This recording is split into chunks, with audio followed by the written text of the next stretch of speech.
My sister and I awakened two systems at the same time. One was the clear system. It lets you erase anything by consuming stamina. The other was the stockpiling system with storage space. As her older brother, I felt bad for my sister who was always weak as a kid. I picked the clear system that drained stamina heavily. My sister chose the stockpiling system, but a week later the apocalypse hit. Extreme cold and zombie hordes ran rampant. I fought like crazy clearing zombies with the clear system. I quickly became the hero of the city. While my sister could only work as a warehouse keeper in the rear, once during a zombie horde attack, I got badly injured and fell to the ground, and needed supplies to save my life, only to find my sister had locked the safe house. She looked at me coldly and said, "Why do you get to be the hero?" "Well, I only get to be a warehouse keeper." When I opened my eyes again, my sister picked the clear system first. I smiled when I saw that. I knew she was reborn too. She has no idea what the clear system costs. Using the clear system consumes a huge amount of stamina. Even I, with my super strong physical constitution, would be as weak as if I had a bad flu after using it. While she's a spoiled princess who can't even open a bottle cap, using it once would probably leave her bedridden for 3 days. Right after I opened my eyes, I heard my sister say, "Bro, I want that red one." She was like a kid scared of having her toy snatched, and reached out quickly to grab the clear system on the right. The second her finger touched the red icon, a wild, ecstatic smile spread across her face. In this life, it's my turn to be the hero admired by everyone. Then she turned to look at me. Her eyes were full of smugness and contempt. "Silly brother, you don't know yet, do you? I already got the strongest power, in this lifetime. It's your turn to beg me." I slowly walked towards the abandoned stockpiling system. "Ching Ching, are you sure you want to pick that one? It looks like a combat-type ability. It's gonna be really tough." Jing Ching, who just got the awesome power, was super full of herself now. She flipped her hair and said, pretending to be sensible, "Bro, I've figured it out. You've protected me ever since we were little. This time it's my turn to protect you. I'll do all the messy, tiring fighting work. That golden one is probably just a storage space, right? It fits someone careful like you. You can just take care of the logistics." "Protect me?" I sneered in my heart. "You just want to turn me into your tool too. Then like how I protected you in the last life. Suck all the value out of me, right?" I ignored her and didn't say anything more, reached out and tapped the golden symbol in front of me. Then a warm golden light wrapped around me instantly. System bound successfully. Host Jing Bufan. Ability, Unlimited Stockpiling Elementary. Time until apocalypse hits, 167 hours, 59 minutes. Meanwhile, Jing Ching, who also bound successfully, was super excited. Waved her arm at the air. The crystal ashtray on the coffee table disappeared instantly. Jing Ching's face turned pale, clutched her chest and panted for breath. But then she had that ecstatic look on her face again. "It's real, it's actually real. I have that power now." She turned to look at me. There was no trace of her usual dependence in her eyes. Only naked arrogance. "Bro, I'm a bit tired. Get me a glass of water. Also, give me the bank card our parents left behind. I'm going out to buy some stuff to prepare." Her tone was like she was ordering a servant. I stared at this biological sister who pushed me into the abyss in my past life, and slowly spat out one word, "Get out." The air froze in that second. The smile on Jing Ching's face froze. She even thought she misheard. Ever since we were kids, I've always given her whatever she wanted. "Bro, what did you just say? Are you still mad that I snatched that red system away from you?" "But I'm doing this to protect you, okay?" I said, "Get the hell out." I stood up and looked down at Jing Ching. "Besides, this is my house. My name is on the property deed. You have 10 minutes to pack up all your stuff and get out of here. Are you crazy?" Jing Ching finally dropped her act. "This is our parents' house. Why are you kicking me out? Besides, I awakened the strongest superpower now. Do you have any idea what that means? The apocalypse is coming very soon. I'm the only one who can protect you.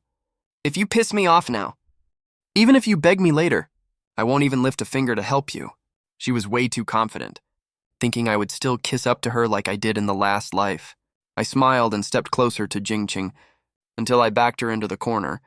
The strongest superpower, I slammed my fist into the wall next to Jing Ching's ear. With a loud bang, Jing Ching screamed out in fright. "Squat down with your head in your hands. Is your so-called superpower just making your raggedy old clothes disappear? Did you forget your power only erases things? It can't create food at all. The temperature will drop to 60 degrees in 7 days. No food, no warm clothes. Even if you can make the whole building vanish, you'll still freeze to death or starve. Jingqing trembled all over. He really had overlooked this problem, but he quickly craned his neck and yelled, "So what? I can just rob people. Whoever dares to refuse me supplies, I'll make them disappear. What's the use of you guarding that lousy warehouse anyway? You'll still have to rely on me eventually, right?" "Oh, really? Good luck with that." I couldn't be bothered to argue with him anymore. I walked to the front door, wrenched it open hard. "Get out right now, or I'll call security to drag you out. Don't forget we still live in a lawful society now. I can call the police for trespassing." Jingqing stared at my resolute back. The venom in his eyes was practically spilling over. "Fine, real great. If you're gonna be this heartless, don't blame me for being ruthless back. When the apocalypse hits, let's see how you beg me with all that junk you got. Jing Bufan, don't you regret this?" Jingqing stormed into the room, shoved a few clothes and jewels into a suitcase randomly, dragged the suitcase and stormed furiously out the door. Before leaving, he shot me a vicious glare. "In this lifetime, I'll make you die in front of me like a dog." The front door slammed shut hard. I leaned against the door panel, let out a long, heavy sigh. First step, cutting ties completed. Without this ungrateful backstabber around, I can finally go all out without holding back. Then I took out my phone and checked the time. 10 a.m., January 15th, 2026. Exactly 7 days left until the apocalypse comes. I listed my house worth about 8 million yuan for sale online, selling at 20% off, plus the inheritance my parents left me. I had roughly 11 million yuan in total to build a doomsday fortress that can resist 70-degree extreme cold and fend off zombie hordes, plus stockpile enough supplies for one person to use for several lifetimes. This amount of money is barely a drop in the bucket.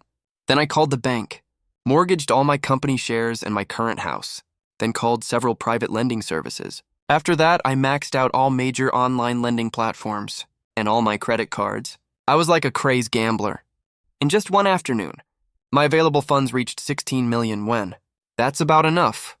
Looking at the long string of dizzying numbers in my bank account, I didn't feel the slightest bit excited. All I had was a strong sense of urgency. Money is just waste paper.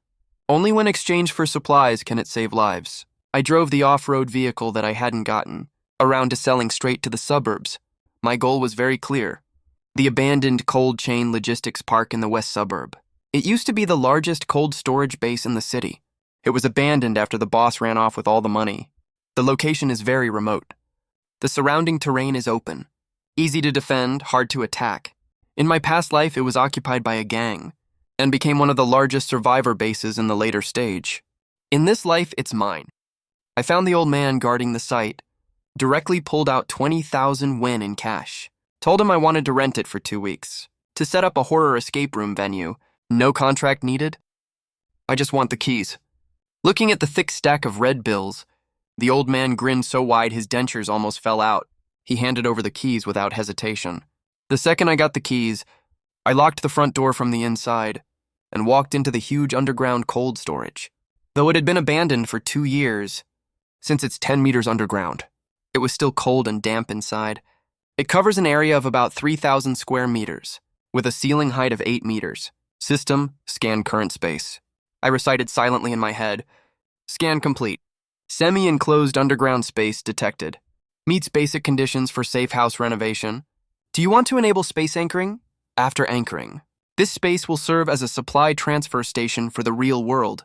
You can use your mind at any time to teleport external supplies directly here, or release supplies from the system space to this location. Anchoring complete, site secured. Next step is to fill it up. I drove straight to the city's largest agricultural and sideline product wholesale market and started buying supplies like crazy. My crazy shopping spree caused a sensation in the entire wholesale market. A mysterious young man seemed to be going all out on bulk purchases. He even caught the attention of the market management office, but I already had a perfect excuse ready. I told them all these goods are for remote mountain areas, has annual supply reserves for several large mines there. Besides, the mountain passes will be closed soon, so we have to stock up everything in these few days. In this era where money talks, as long as you pay enough, people will cover for even the most bullshit excuse. Night fell. The first batch of supply-laden, heavy trucks drove into the abandoned factory in the west suburbs. After all the workers finished unloading and left, I locked the iron gate again, The huge cold storage was piled full of mountain-high piles of supplies. I walked up to the 5-meter-high rice pile. I pressed my palm against the bottom rice bag to store it away. Right after that, the 50 tons of rice piled like a mountain vanished into thin air in a second. I closed my eyes and sent my consciousness into the system space. In that endless white space, the 50 tons of rice were floating quietly in midair, keeping the exact shape it was stacked in just now. Time stands still here. Even after 100 years, this rice will still taste like freshly harvested when cooked. Hell yeah, I growled under my breath. This feeling of taking everything you want and being in total control is absolutely addictive. But this is just the beginning. When the 60°C extreme cold hits, and there's no heat source, these foods will be as hard as frozen rocks. I contacted a friend and bought 10,000 tons of anthracite coal, diesel, solar panels, and generators. There's only 7 days left. I not only need to fill this cold storage with enough food to last 10 lifetimes, but also rebuild it into a constant temperature fortress that even a nuclear bomb can't destroy. Right at this moment, I got a text on my phone. It was from Jing Qing. The message was a photo. In the photo, she and her senior Chen Shu were sitting in a fancy French restaurant. Poor brother got kicked out of the house. So you can only eat instant noodles now, right? I'm celebrating our new life with my senior. If you kneel down and beg me right now, I might think about giving you a piece of bread.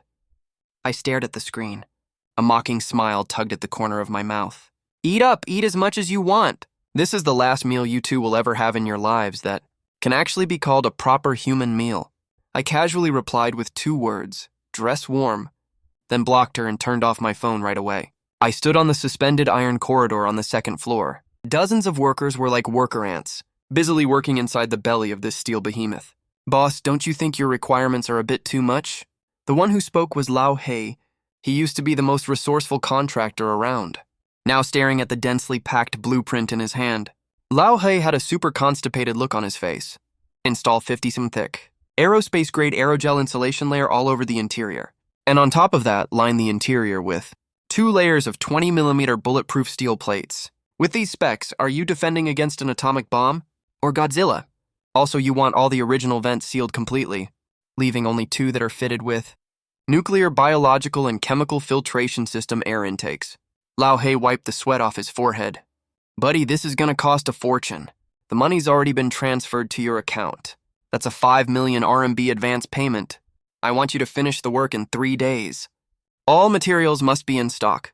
If you don't have stock, take them from other construction sites. I'll pay 3 times the price to cover the difference. I turned around and stared Lao Hei in the eyes. There's only one rule. Don't ask why, don't take photos. Don't post on WeChat moments. I'll give you another 2 million RMB hush money when you finish. Lao Hei's Adam's apple bobbed hard. 7 million RMB, that's equal to his usual profit from 2 years of work. You got it, boss, you're my real dad. Since you're being so straightforward about this, I, Lao Hei, will make you a promise right now. If I don't finish the work in 3 days, I'll cut my head off and let you kick it like a ball. Watching Lao Hei's hyped up back as he left, I felt completely calm inside. What I'm building isn't just a shelter, but an ecosystem completely independent of the apocalypse. I walked to the corner of the factory building, where a batch of newly delivered special goods was stacked. The huge wooden crates were pried open, revealing the dull metallic sheen inside. This isn't ordinary steel, but high-voltage equipment I sourced through special channels. Power grid generators and military-grade blast-proof glass. The scariest thing in the early apocalypse isn't zombies. It's human nature. When hunger and cold turn people into beasts, ordinary rolling shutters to rioters are as fragile as tissue paper. The system stored all these building materials, then made spatial adjustments according to the blueprint positions. While the workers were out eating, I lightly touched those heavy blast-proof glass panels with my finger. Dozens of tons of supplies vanished in an instant. Then under the precise control of the system, it fits seamlessly into the skylight slot on the factory roof. As the last construction truck drives away, the huge iron gate slowly closes. Standing in the middle of this steel fortress that's completely mine, looking at the mountain of supplies filling the room, it's still not enough. Not nearly enough. I glanced at my phone balance. There's less than 500,000 yuan left. My purchasing power through formal channels is totally exhausted. Next up is the $0 shopping spree night. Donggang Bonded Logistics Center at 2 a.m. This is the city's largest import and export goods distribution hub. Tens of thousands of containers look like building blocks piled up on the dock. They're filled with top-tier goods shipped from all over the world. That night I almost emptied half of the high-value warehouses in the bonded zone until a slight stinging sensation came from my brain. That's the warning for overusing my mental power. I had no choice but to stop, still not having my fill. Just as I was getting ready to leave, suddenly the loud roar of an engine. Noise broke the quiet of the night. Several black modified off-road vehicles roared into the port. They stopped in front of a hidden warehouse not far away. The car doors opened. Over a dozen tattooed men got out, led by a bald guy who was yelling at his underlings to move the stuff. "Hurry up," Brother Long said. "This shipment has to be moved out tonight. The higher-ups are watching extra closely lately. The boxes they're carrying have eye-catching hazardous material signs printed on them." I narrowed my eyes and activated the system's long-range scan function. Scan results: TNT explosives, detonators, industrial ammonium nitrate. It's munitions. My heart skipped a beat. This is the smuggling base of the largest local gang force, the Black Sand Gang. Looking at the TNT that can not only blow up zombies, but also blast through any defensive structure, I licked my lips. This is literally a free big gift package dropped right at my door. With these explosives, I have my final trump card. Since I ran into this, well, don't mind if I help myself. I quietly used the special feature of the system space to sneak around to the back of the warehouse and pressed my hand against the thin color steel wall of the warehouse. This distance is exactly within the system's collection range. System, lock all explosives inside the warehouse. Collect all of them. The underlings moving things inside the warehouse suddenly felt their vision blur for a second. The heavy box they were holding just now suddenly vanished. The air suddenly went dead quiet. Over a dozen gang thugs froze in their carrying positions, with nothing but air in their hands, staring at each other blankly. What the hell? Where's the box? Holy shit, this is haunted. Brother Long, something's wrong. All the goods are gone. Everything's gone. The bald boss rushed over and stared at the completely empty warehouse. The expression on his face went from rage to terror, then to total disbelief. Who did this? Get the hell out here right now. He pulled out a pistol and waved it wildly at the air. By then, I'd already used the chaos to climb over the port's perimeter wall and vanished into the night. Countdown, 24 hours. The city is still noisy on this last day. No one knows this is the last glow of the old world. The Meteorological Bureau issued a blue cold wave warning. It's forecast that tomorrow's temperature will drop by 10 to 15 degrees. Nobody took it seriously. It's just an extra pair of long johns at most. I didn't go out again. I stayed in my west suburb fortress doing final checks. All doors and windows have been welded shut, leaving only the main entrance as the only access. I opened my phone and checked my WeChat moments one last time. Jingqing posted an update an hour ago. Even though winter is coming, my heart is warm. Thanks for the surprise, Senior. The future looks bright. Some people can just hug your rotten money and rot away with it. I smiled, an extremely bright smile. I liked the post, then left a comment under it. Enjoy the last of the gentle wind properly. It'll get very enthusiastic really soon. Right at that moment, the originally drizzling rain outside the window suddenly stopped. Then a hailstone the size of a ping-pong ball slammed hard onto the security glass, followed by a second, then a third. Hail poured down like bullets. Right behind it came howling gales. The temperature started dropping off a cliff. An emergency news alert popped up on the phone screen. Breaking news. Affected by an extremely strong polar vortex, global temperatures will plummet by 50 degrees in the next 3 hours. All citizens are requested to return home immediately. Return home immediately. This is not a drill. The apocalypse has arrived. In just 10 minutes, the world outside the window has changed completely. The road surface, in an extremely short time, a thick layer of black ice formed underneath. More than a dozen cars crashed into each other and burst into flames instantly. But the flames didn't get a chance to spread before they were snuffed out by the freezing cold air, leaving them in a weird frozen state. People in the cars panicked and tried to push doors open to escape, but the doors were already frozen shut. Some people smashed the windows and climbed out. The second they stepped into the open air, all the heat was drained right out of their bodies. Their movements froze immediately. The terrified look on their faces froze in place, turning them into lifelike ice sculptures one after another. The indoor thermometer read the outside temperature had dropped below -30 degrees Celsius and was still dropping at a rate of 1 degree per minute. while the safe house stayed at a steady 24 degrees Celsius. I took off my jacket, with just a thin t-shirt on, and popped a perfectly cooked slice of Wagyu beef into my mouth. So good, right at that moment. In a luxury apartment downtown. It's so cold, what's going on? Why did the heater cut out? Jing-Ching wrapped herself in her newly bought cashmere quilt, but she was still shivering from the cold. Just a minute ago, the entire neighborhood's heating system broke down because of burst pipes. The indoor temperature had already dropped to -5 degrees Celsius, though that's not cold enough to kill someone. For the spoiled Jing-Ching, it was already hell. Senior, do something quick. We're gonna freeze to death. She nudged Chen Shu next to her. Chen Shu was also freezing his ass off. He was frantically putting on every piece of clothing he could find. Quit yelling, I'm cold too. Why the hell did the weather change out of nowhere? Hurry up and see if we have any heat packs. All the heat packs are in that box over there. Jing-Ching pointed at the corner. The two of them rummaged around in a panic, only to find there were less than 10 heat packs left. That's not gonna last us the whole night. Wait, your brother's loaded, right? He must be staying in a fancy hotel, or bought some kind of heating gear. Call him right now. Jing-Ching felt like she'd grabbed a lifeline. She grabbed her phone with trembling hands and dialed my number. Yes, sorry, the subscriber you dialed is powered off. Fuck! Jing-Ching angrily threw her phone on the sofa. That asshole actually dared to turn off his phone. Calm down, calm down! Chen Shu's eyes darted around. I just remembered. I saw your brother at the Nanjing wholesale market before. I was far away, but I vaguely heard him keep talking about the west suburb and a factory. There's an abandoned factory right over there. He's definitely hiding out there right now.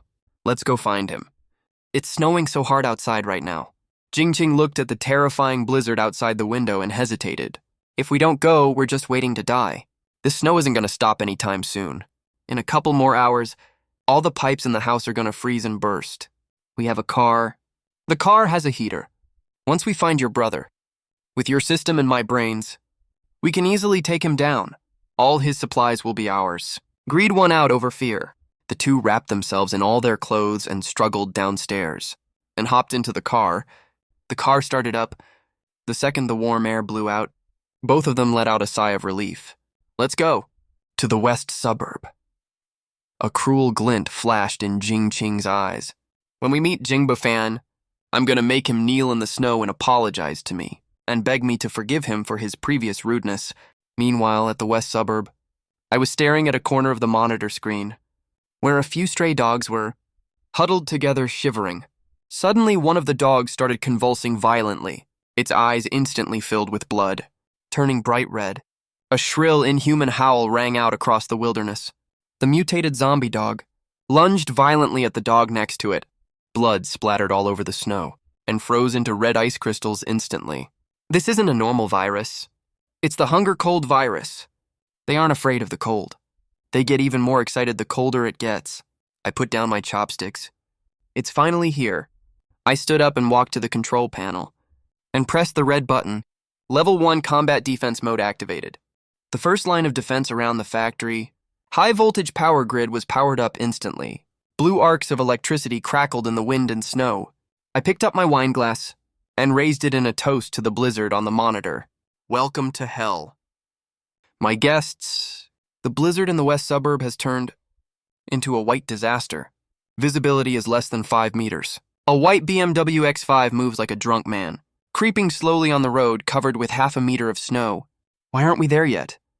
You said it was only 20 kilometers away, right?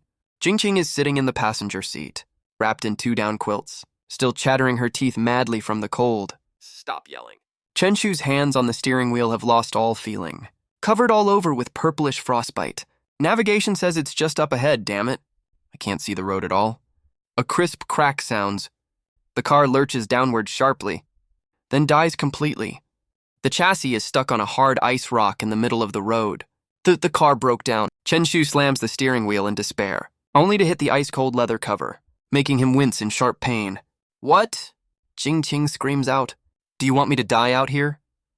Chen Shu, you useless loser. Shut up, you drive if you're so good at it. Chen Shu snaps too.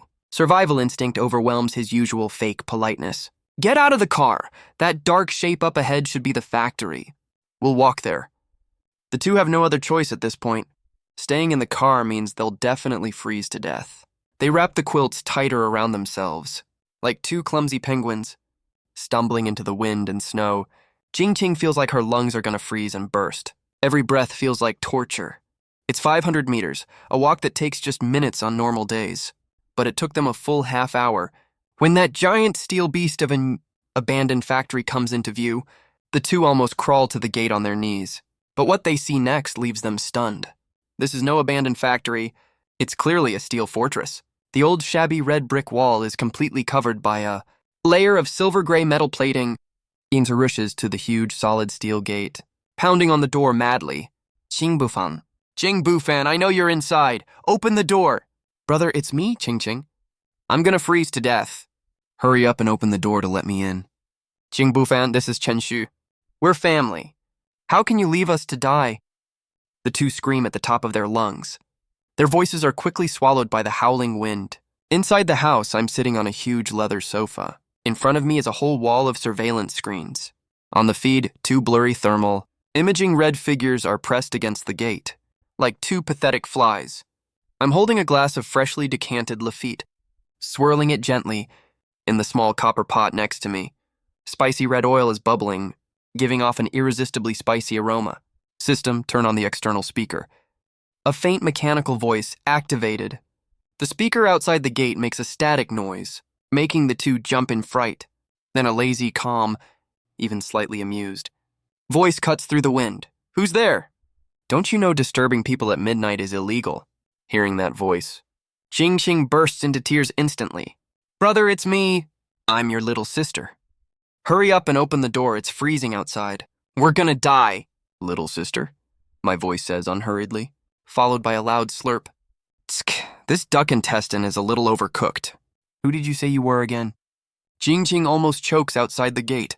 I'm freezing out here like a stray dog, and you're inside eating hot pot, and duck intestine of all things. That annoying thought makes her mouth water instantly, and her stomach growls loudly against her will. Jing Bufan, stop playing dumb. I know you can hear me. I'm Jingqing, your only biological sister. Open the door right now. I'll explain everything that happened before once I get inside. It was all a misunderstanding. Misunderstanding? I put down my chopsticks and pick up the microphone, staring at the distorted face on the screen. My gaze turns cold instantly. Was telling me to get lost a misunderstanding, or was telling me to die in front of you? Like a dog, also a misunderstanding? That was just angry talk. Chiu King panics. Brother, you're a grown man. Why are you so petty? I was wrong before, I admit it. I'm apologizing to you now, okay? I'm sorry. Is that enough? Just open the door already. That's not an apology. That's a flat-out order. I think to myself, as long as he bows his head and says those 3 words, I'm supposed to forgive him no matter what. That's the rule we've followed for 20 years. Too bad the rule has changed now. If apologies actually worked, what do we even need cops for? I let out a cold sneer. Since you're so tough and proud, then use your strongest ability to get in. Come on. You've got that erase system, right? This door is totally in your way. So erase it, why don't you? Those words hit Jingqing like a bolt of lightning. Oh right, I have the system. He was so frozen from the cold, he totally forgot he had a system too. Fine, if you won't open the door, I'll just open it myself. Don't you dare beg me later. A flash of viciousness crossed Jingqing's eyes. He took a deep breath and slammed his frozen hand hard on the steel door. Power was surging inside his body. Erase! A red beam burst out from his palm and smashed hard against the door panel. But the expected scene of the door vanishing never showed up at all. Instead, that red beam looked like it had hit an invisible solid wall. It bounced right back in an instant, making Jingqing's arm go completely numb, and he fell backwards onto the snowy ground. System warning. Target object density is too high and reinforced by high-level energy. Spatial anchoring detected. Host current level, LV1. Erase operation failed. Forced erase will consume host life force. No, that's impossible. Jingqing stared in complete disbelief at the totally unmoving door in front of him. My system is the strongest there is. How can't I even open a stupid door? My ruthless, mocking voice came through the loudspeaker. Forgot to tell you something. This door is made of 5 million worth of aerospace-grade alloy, and my system seems to perfectly counter yours. Your erase power can't get rid of any of my stockpiles. Now get the hell out of here. Don't dirty the snow outside my door. Loudspeaker turned off. Right after that, the searchlights above the door suddenly turned on. Two blinding bright beams hit the two men straight in the face, making them unable to open their eyes at all. Jingqing sat in the snow, feeling the bone-deep cold seep into his body, staring at the door he would never be able to open. For the first time, he knew what real despair felt like. Half an hour passed. Jingqing and Chen Shu still hadn't left. Because their car was broken, they could only huddle at the factory. Entrance's wind-sheltered nook. What do we do? I can't feel my feet anymore. Jingqing's lips had turned dark purple. Ice beads hung all over his eyelashes. Chen Shu had it even worse. He gave Jingqing one of his already few pieces of clothing, so now he was shaking violently all over. His eyes were already starting to glaze over. Don't fall asleep. You won't wake up if you do. Right at that moment, an incredibly strong scent drifted down from above, strong enough to make your soul leave your body. The two lifted their heads with effort. Wanna eat? I stood on the second-floor terrace, holding the bowl of half-eaten hot pot in my hand. Jingbufan, please, give me a bite. Just a sip of hot soup, please. Chen Shu finally broke down completely. He knelt in the snow, kowtowing like crazy towards the terrace above. I used to teach you how to play basketball, remember? For old time's sake. Save me, please! Old time's sake, I chuckled. I picked up a piece of freshly boiled fatty beef with my chopsticks. When you two locked me outside the door back then, did you care about old time's sake? I loosened my hand. That steaming piece of beef, dripping with chili oil, fell onto the dirty snow, right in front of the two of them. Chen Shu almost instinctively lunged to grab it, but Jingqing was way faster. He snatched that piece of meat stained with dirty slush and stuffed it straight into his mouth. He swallowed it without even chewing. The heat from that one bite made him let out a satisfied groan. Tastes good. Yeah, it's good. So good. Jingqing nodded with tears streaming down his face. Now that you've had your fill, get the hell out of here right now. My security system detected that some little friends were attracted by the smell just now. Before the two could react, several pairs of glowing green eyes suddenly lit up in the wind and snow in the distance. Deep growls drifted over on the wind. It's those mutated zombie dogs. Run! Run fast! Chenju reacted the fastest. He pulled Jingqing up and was about to run out. But the ground was covered in ice and snow.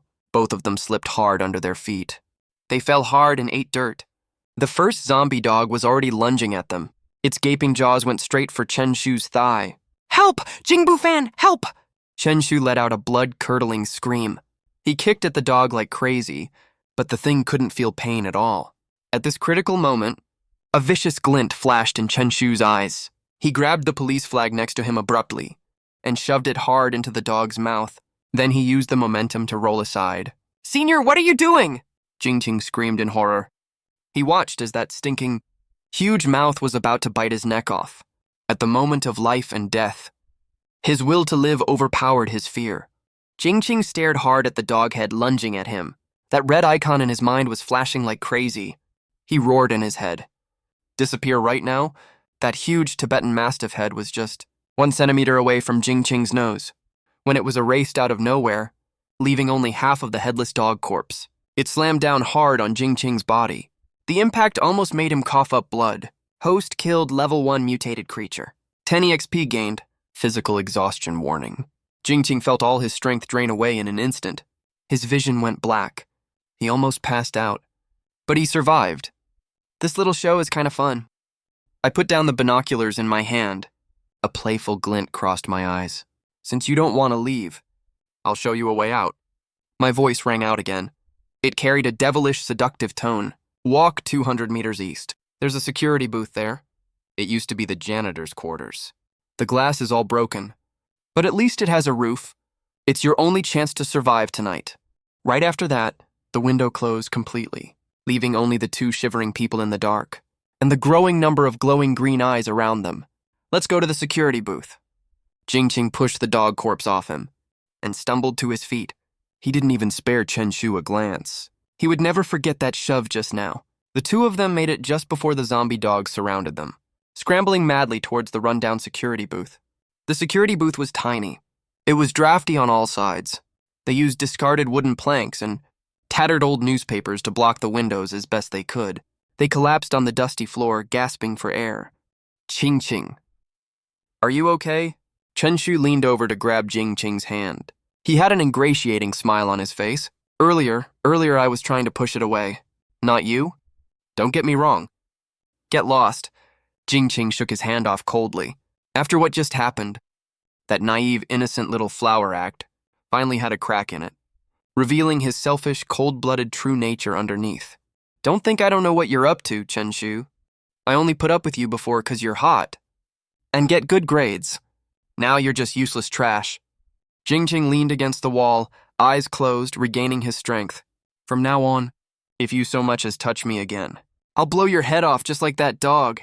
Chen Shu froze all over. A flicker of malice crossed his eyes, but he hid it quickly. He knew that right now Jing Ching had that terrifying erasure system in his hands. Killing him would be as easy as pie. He had to hold it in. At the same time, in the basement of the safe house 200 miles away, I was lying in a thermostatic massage bathtub, holding a tablet in my hand. The public internet was down, but the military-grade satellite receiver I installed still picked up signals from all over the world. News from all over the world was scrolling on the screen. Emergency announcement for Huaxia region. The state has activated the highest-level emergency response plan. Official shelters across the country are now open. All survivors please head to the nearest shelter. Shelter locations in this city. Shelter number 7 at East City Sports Center. I looked at this coordinate. In my past life, that was indeed the largest official stronghold in the early days. But because there were way too many people there, supplies ran out extremely fast. Coupled with chaotic management, less than a month later, the famous Granary riot broke out. Tens of thousands of people died. Looks like the course of history hasn't changed. I closed the news app and opened the system interface. Current total stockpiled goods, 32,000 tons. System level LV1. XP 0%. Upgrade requirement, collect 10 Tier 1 zombie crystal cores. In my past life, people didn't find out until the 3rd month of the apocalypse that the crystal cores in zombies' heads can boost superpowers. But I already know that right now, that idiot Jing Ching was only focused on killing the dog to save his life just now, and left the most valuable loot in the snow. That's my free EXP drop. Can't let that go to waste. I put on a lightweight nanothermal combat suit, grabbed my battle axe. I decided to head out for a little trip. On this first night of the raging blizzard, I'm gonna collect my first bucket of gold and check on those 2 little watchdogs to see if they froze to death. I'm wearing a fully enclosed, nano-heating combat suit, moving across the western suburb wasteland. 50 meters ahead, the pack of zombie dogs is circling the security booth. 7 in total. I adjusted my breathing and suddenly dashed out from behind the snow pile I was hiding in.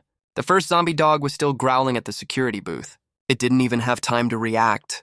Before my axe was already on it, a dull thud. The tactical axe split right through its hard skull. Tier 1 zombie dog killed. EXP +5. The noise immediately alerted the other 6 vicious dogs. The biggest one leading the pack, the zombie Tibetan Mastiff, suddenly turned its head. Its glowing dark green eyes fixed straight on me. It pushed off with its hind legs. Its huge body charged at me like a tank. The second it was half a meter away from pouncing on me, I pointed my left hand at the ground under the Mastiff's feet. At that very moment, a 2-meter diameter area of ground, with ice and frozen soil under the Mastiff, vanished out of thin air. The Mastiff lost its footing and fell straight into the hole. Strike when your enemy's down, right? I jumped right into the pit after it. My tactical axe sliced an arc through the air. The blade cut right into the weak point where its neck meets its body. Its gruesome dog head rolled right off. Elite tier zombie dog killed. XP +3. Item dropped. Tier 1 strength crystal core +1. I was overjoyed. I squatted down, fought back the nausea, and rummaged around in the Mastiff's skull, and soon pulled out a nail-sized crystal glowing faintly red. This is the most solid currency in the apocalypse. Crystal cores are the source of zombies' power, and the key to human evolution. The remaining 5 zombie dogs above the pit were still barking wildly, but they were too scared of the deep pit to come down. I lifted my head and gave a cruel smile. Don't rush, come one by one. You're all my little EXP treasures. With a thought, I took out a modified nail gun from my space. For the next 5 minutes, I stood at the bottom of the pit, It was like I was at a shooting range. Battle ended. I climbed out of the pit. I searched all the corpses. Luck's on my side. The 7 dogs gave me 3 crystal cores total. The system EXP bar has already hit 45%. I tossed the crystal cores into my space and walked towards the security booth. It was completely empty inside. Only messy footprints and a line of words. Carved into the wall with nails. Jing Bufan, just you wait. Huh. Pretty tenacious, aren't they? I let out a disdainful sneer. I'm not worried at all about these 2 little grasshoppers causing any trouble. In this apocalypse, being alive is usually way more painful than being dead. Especially for those 2 who have ambitions higher than the sky but lives thinner than paper. Since they went to the official shelter, they can just enjoy the blessings there. That's the real hell on Earth. I turned around and left, my figure disappearing into the wind and snow. This trip out not only proved my combat strength, but also confirmed one thing for me. In this world where all rules are broken, as long as you're ruthless and strong enough, this place is my personal playground. And my next target is the #1 people's hospital in the city center. There's not only zombies there, but also the antiviral serum I urgently need. It can't cure zombie poison, but it can cure regular flu and infections, which is super important in the early stages.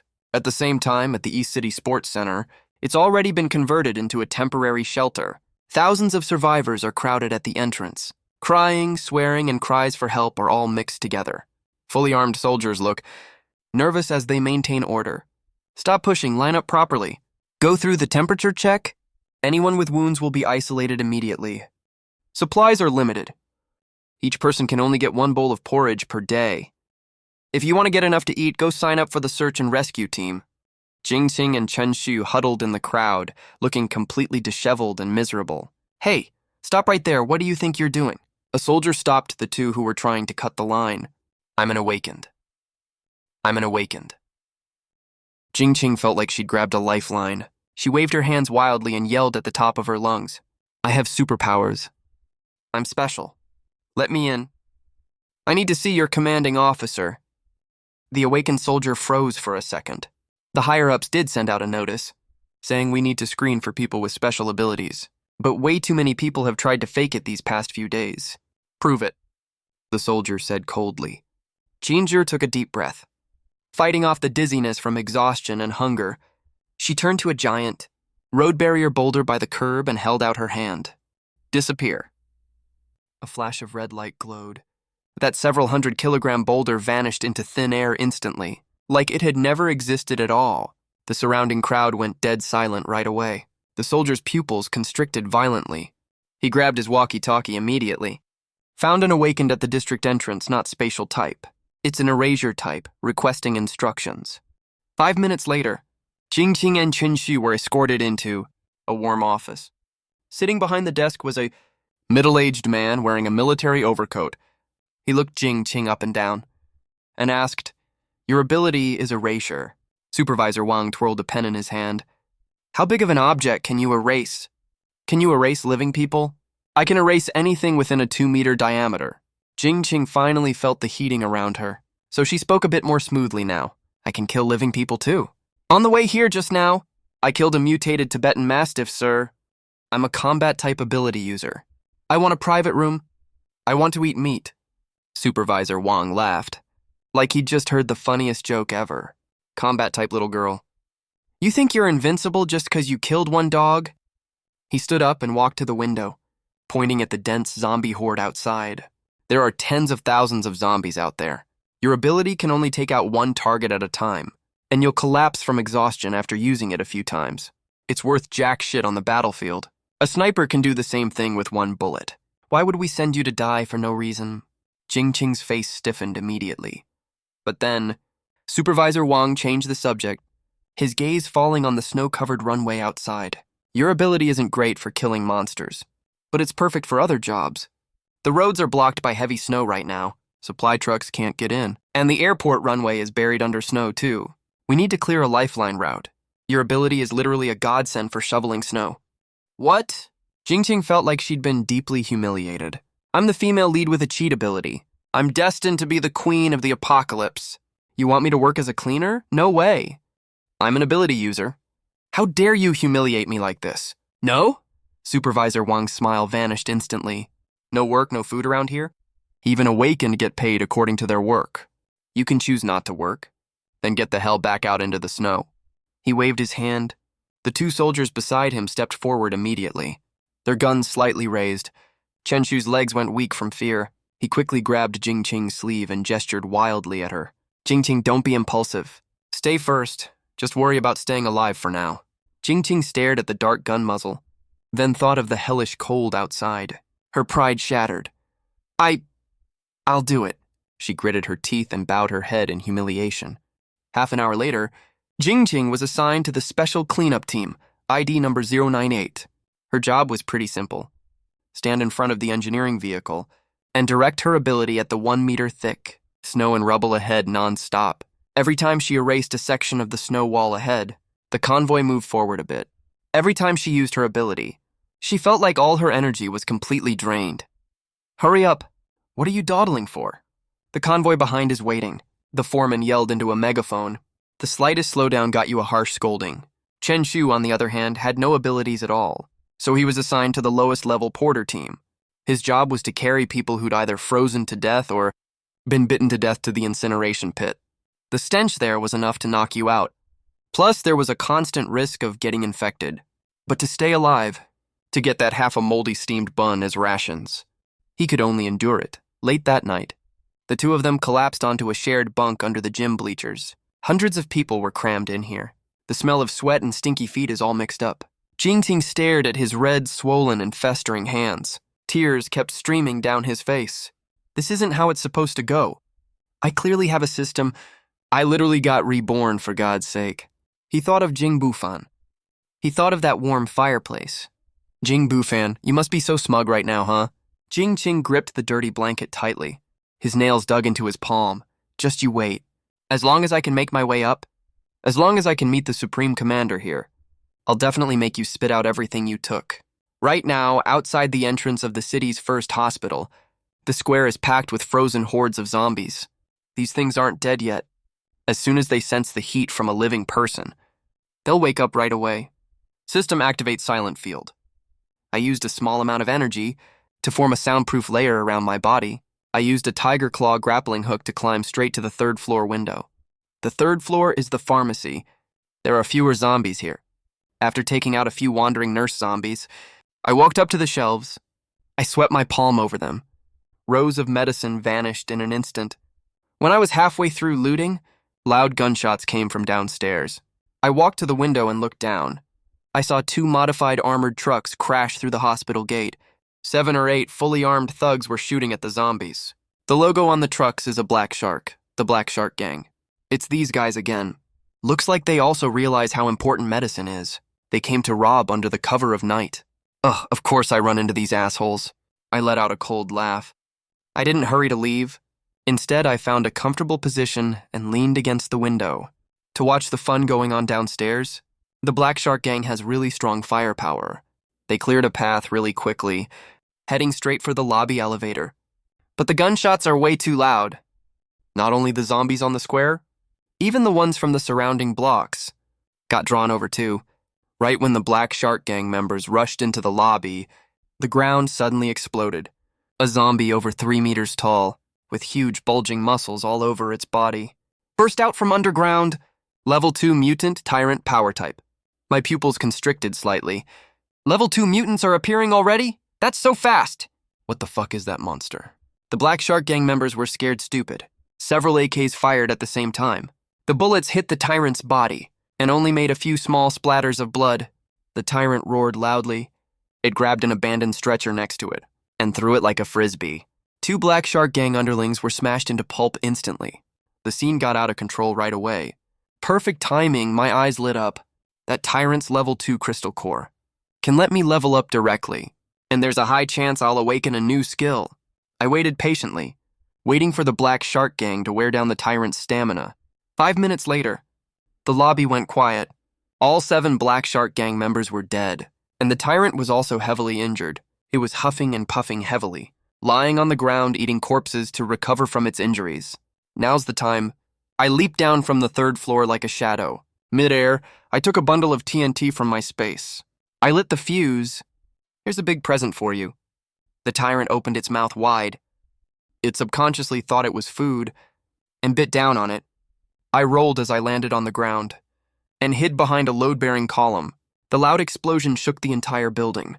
When the smoke cleared, everything above the tyrant's neck was completely gone, leaving only a headless, huge corpse lying in a pool of blood. I walked over and rummaged through the pile of minced meat. I finally found a crystal core the size of a walnut.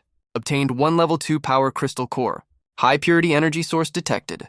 Absorb now to level up. Yes, the crystal core in my hand instantly turned into a warm stream of energy that seeped into my palm.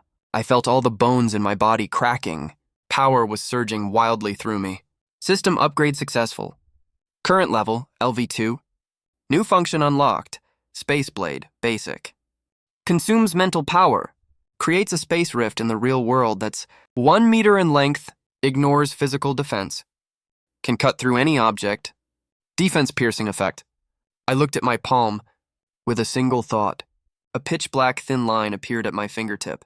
I gently lifted my hand towards the nearby armored trucks, thick armor, and made a small slash. It was like cutting through tofu.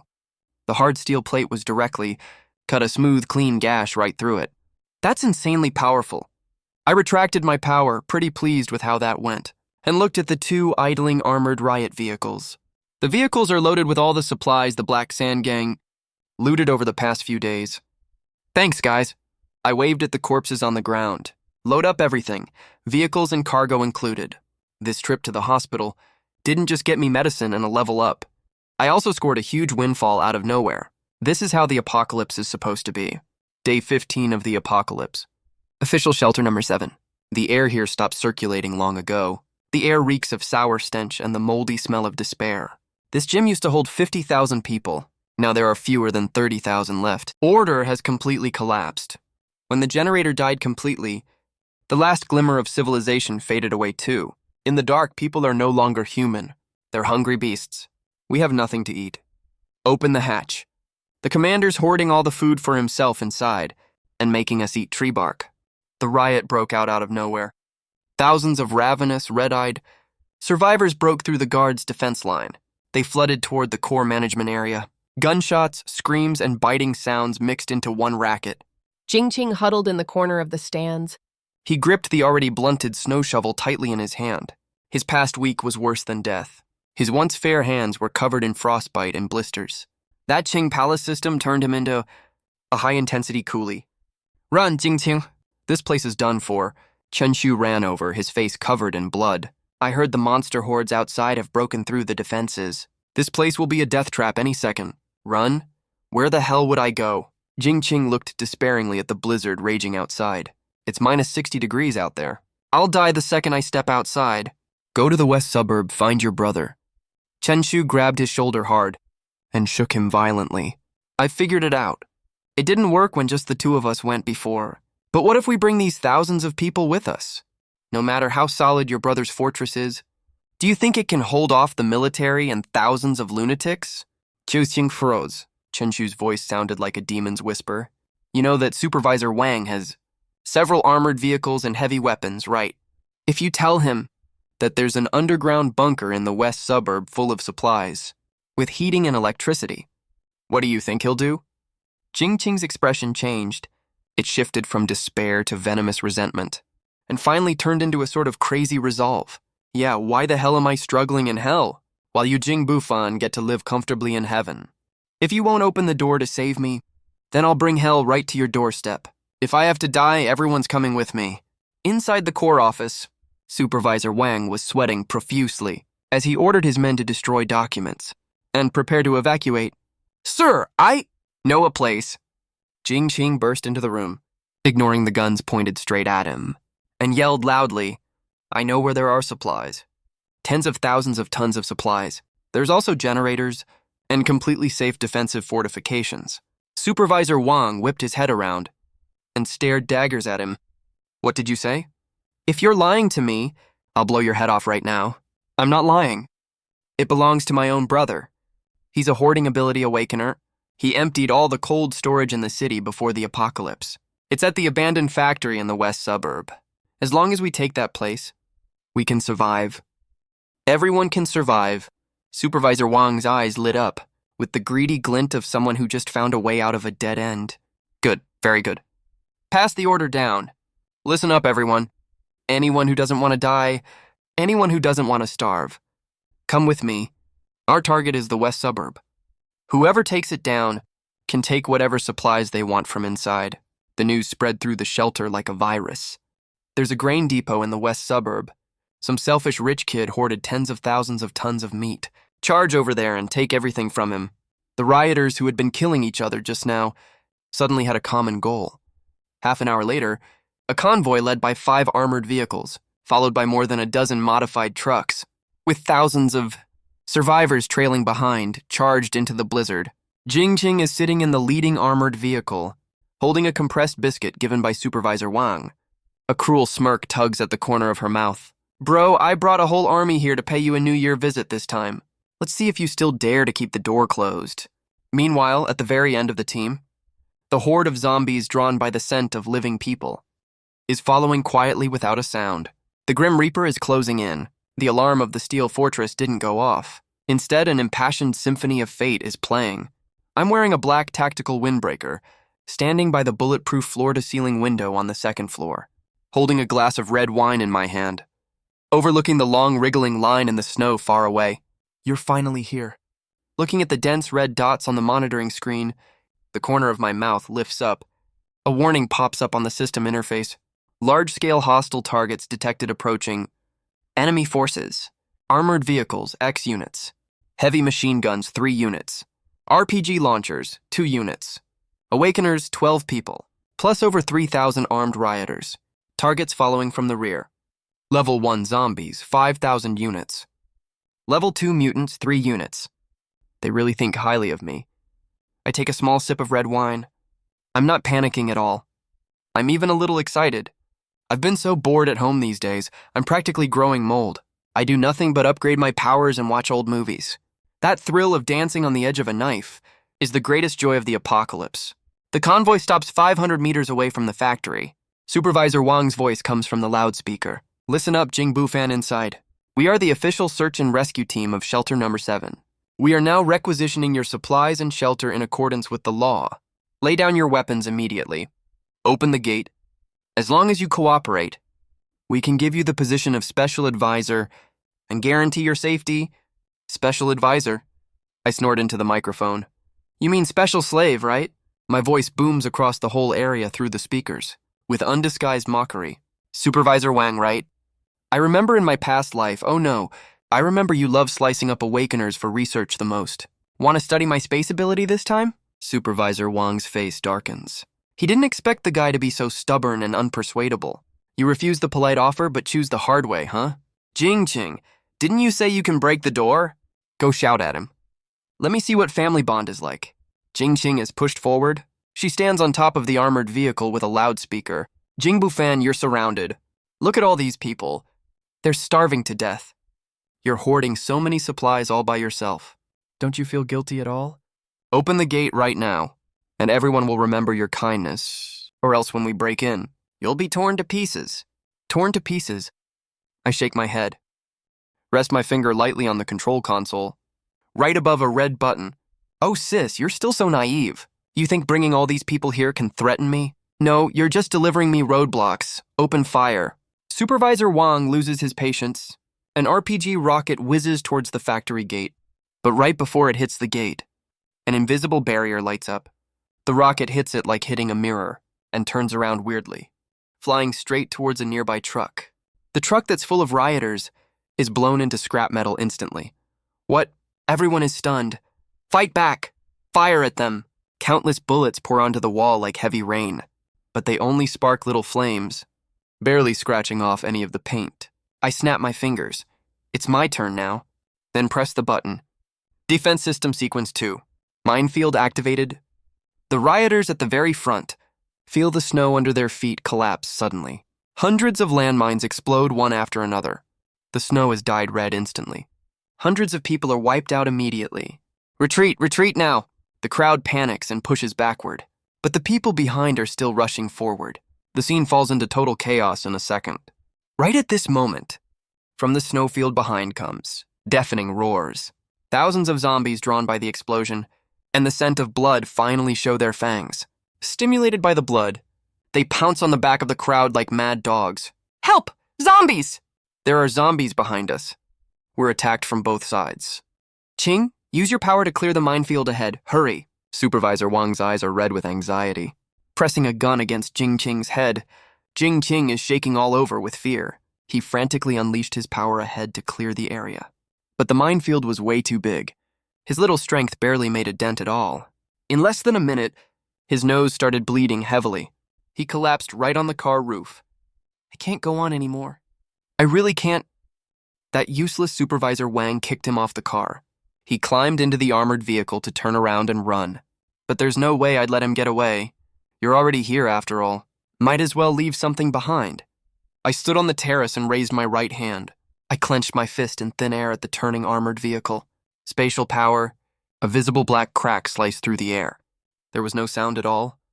That dozen-ton heavy armored vehicle and Supervisor Wang inside were cut clean in half at the waist. Dead silence fell over the whole place. Everyone was stunned by the power of this strike. Is this the power of a god? Chen Shu hid among the pile of dead bodies, staring at the man standing high up like a god. His pants got wet instantly in a large patch. The battle lasted a full 3 hours, except for a few who fled deep into the snow and the chaos. The over 3,000-strong squad was almost completely wiped out. Dead bodies were scattered everywhere. The heat from the blood melted the snow, then quickly froze into a thick layer of red ice. Turning this place into a huge open-air morgue, I also used the heavy machine gun to take out the zombie horde, and almost cleaned all of them up. The wind and snow stopped. A pale white moon hung in the sky, lighting up this hell on earth. Only 2 living people were left in front of the gate, Jingqing and Chen Shu. They got really lucky. They were kicked off the car at the very beginning, then hid under the armored vehicle wreckage playing dead. That's how they managed to survive till now. The gate slowly opened. I was holding that tactical axe in my hand, walking towards the 2 of them step by step. Brother? Jingqing knelt on the ground. Her face was covered in blood. She crawled towards me like a dog. I was wrong. I was really wrong. I was forced to do this. Supervisor Wang made me come here. You know that... I've always been the most cowardly one. Yeah, they forced us too, Jingqing. Bufan, oh brother Bufan. Lord Fan, for the sake of our past relationship, just let me go like I'm a fart, okay? I'll be your slave for the rest of my life. I stopped 2 meters in front of the 2 of them. I didn't say a word. Instead, I took a set of table and chairs out of my space. I then took out a small red clay stove, lit the fire and put the pot on top, poured water and added the hot pot base. Soon, the spicy, fragrant smell spread all around again. I took out another plate of thinly sliced lamb and started rinsing the slices slowly in the pot. Want to eat? I picked up a piece of meat and blew off the steam. Jingqing and Chen Shu swallowed hard. Their eyes were full of desire, but there was even more fear in them. Give me a bite, please, I'm begging you. Jingqing begged through her tears. This scene feels so familiar. I put the meat in my mouth and chewed slowly. I begged you the exact same way in my past life. Through that door, I begged you to give me a sip of water, even just a bite of expired biscuit. What did you say to me back then? Jingqing was trembling all over. She didn't dare to say a word. You said supplies are for people who are useful. Trash don't deserve to waste air. I put down my chopsticks. I looked at them with ice-cold eyes. Now I'm giving this line right back to you. I stood up. The tactical axe in my hand glinted coldly in the moonlight. Chen Shu, I called out. Chen Shu thought he had a chance to live. He quickly looked up. You said you love Jingqing, and you're willing to die for her, right? Chen Shu hesitated for a second. He glanced at Jingqing next to him. As long as you kill her, I'll let you come in and eat hot pot. And I'll even give you a warm room. My voice was full of temptation. I can even give you a purification potion, so you can become an awakened too. A dagger was thrown right in front of Chen Shu. That was the ultimate test of human nature. No. Jingqing looked at Chen Shu in horror. She kept backing away. Chen Cheng, you wouldn't do that. We're lovers. Chen Shu stared at the dagger, then looked behind Jing Bufan, at the warm, brightly lit fortress. Then he looked at the filthy woman in front of him, who was now completely worthless. In that instant, the mask called love was completely shattered. Chen Shu grabbed the dagger fiercely. He lunges at Jingqing with a ferocious look. Jing-Ching, you heard that too. As long as you're dead, I get to live. Besides, you're out of supplies anyway. What's wrong with dying for me once? Jing-Ching lets out a scream. His survival instinct bursts out his last bit of strength. Under the starry sky, though he's completely drained of energy, this hit still lands perfectly. The dagger in Chenshu's hand vanishes out of thin air, but he's already tackled Jing-Ching to the ground, his hand squeezing Jing-Ching's throat tightly. D. Fucking die, get out of my way. The two tussle wildly in the pool of blood, biting each other like wild animals. Ugly, disgustingly ugly. I watch all this coldly, like watching a ridiculous farce, until both of them are completely exhausted, collapsing on the ground, gasping for air. Jing-Ching's face is chewed up badly. Chenshu lost one eye. How wonderful. I clap my hands. But I lied to you guys. I walk up to them and lift my axe. My safe house never takes in trash. Amid their desperate screams, I swing the axe down hard. Blood splatters all over the pure white snow. Looking like a blooming plum blossom, the grudges of this lifetime finally come to an end. I don't stay for even a second. I turn around and wave my hand. The corpses on the ground and the distant armored vehicle wreckage are all sent to the system's trash recycle zone. The entrance is clean again in no time. I go back inside the house and walk to the huge floor-to-ceiling window, watching the still raging snowstorm outside. The world is already dead, but I'm still alive, and I'm gonna live really well. I take a bottle of rare whiskey from the wine cabinet and pour 2 glasses. I spill 1 glass on the ground to honor the stupid me from my past life. I raise the other glass to the sky to toast this cruel yet wonderful new world. Hello, Apocalypse. I'm Jingbu Fan, the king of this place.